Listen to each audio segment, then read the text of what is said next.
Hi friends, எங்கள் தம்பிக்காக ஃப்ளிப்கார்ட்டில் கொஞ்சம் புக்ஸ் பார்த்து ஆர்டர் போட்டேன்.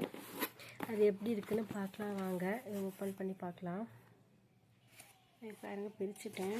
உள்ளே இருந்து எடுத்துடலாம்.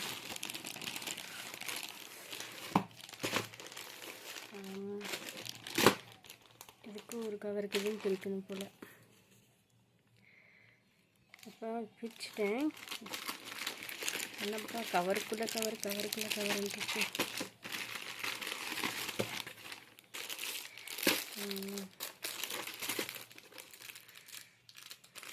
தம்பிக்கு எழுத பழகிறதுக்காக இது வாங்கியிருக்கேன். அவனுக்கு 3 வயசு ஆக போகுது. அதான் சரின்ட்டு இதை வாங்கினேன். சும்மா செவத்தில் பிடிச்சி பிடிக்கிட்டு இருக்கிறான். அதனால் இதை கொடுத்தோன்னா கம்முன்னு விளையாடுவான்ட்டு வாங்கியிருக்கேன். வச்சு யூஸ் பண்ணுவானோ இல்லை தூக்கி போடுவானோ தெரியலை. மேக்ஸுக்கு இருக்குது. இது குவாலிட்டி நல்லாயிருக்கு. இது பாருங்கள், இது நம்ம ரீயூஸ் பண்ணிக்கலான்னு போட்டிருந்துச்சு. பார்க்கலாம். இது மேக்ஸுக்கு. அடுத்தது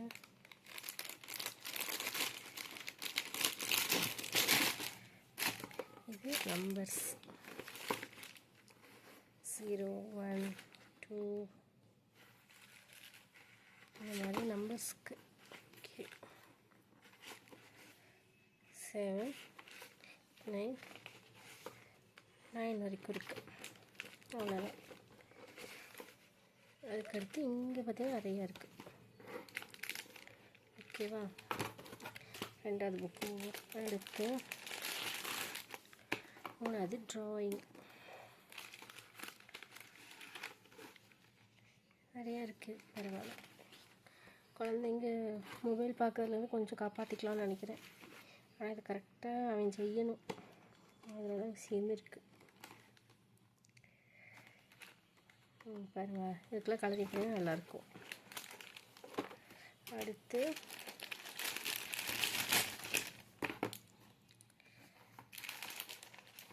இது ஆல்ஃபபெட்.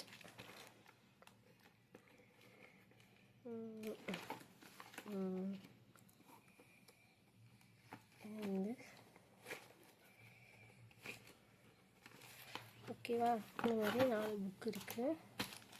இதுக்கு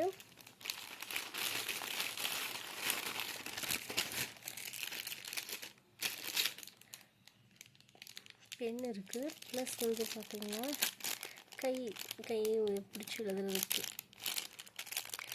நான் பிரித்து காட்டுறேன். பிரிச்சுட்டேன். இது பாருங்க, இது கையில் பிடிச்சிக்கிறதுக்கு. ரீஃபில் போடணும். இங்கே பாருங்கள், ரீஃபில் போட்டாச்சு.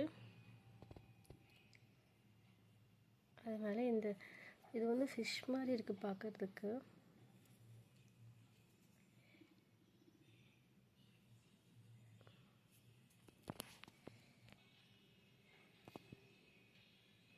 பாருங்கள், ஃபிஷ் மாதிரி இருக்குது. அது பிடிச்சி எழுதுறதுக்கு. அழிக்க முடியுமான்னு தெரில. இப்படி பிடிச்சி எழுதிக்கலாம். ஓகே ஃப்ரெண்ட்ஸ், யாருக்கு இந்த நோட்டு இந்த மாதிரி புக்ஸ் குழந்தைக்கு வாங்கி தரணும்னு ஆசைப்பட்றீங்கன்னு சொல்லிவிட்டு கமெண்ட் பண்ணுங்கள். பாய்.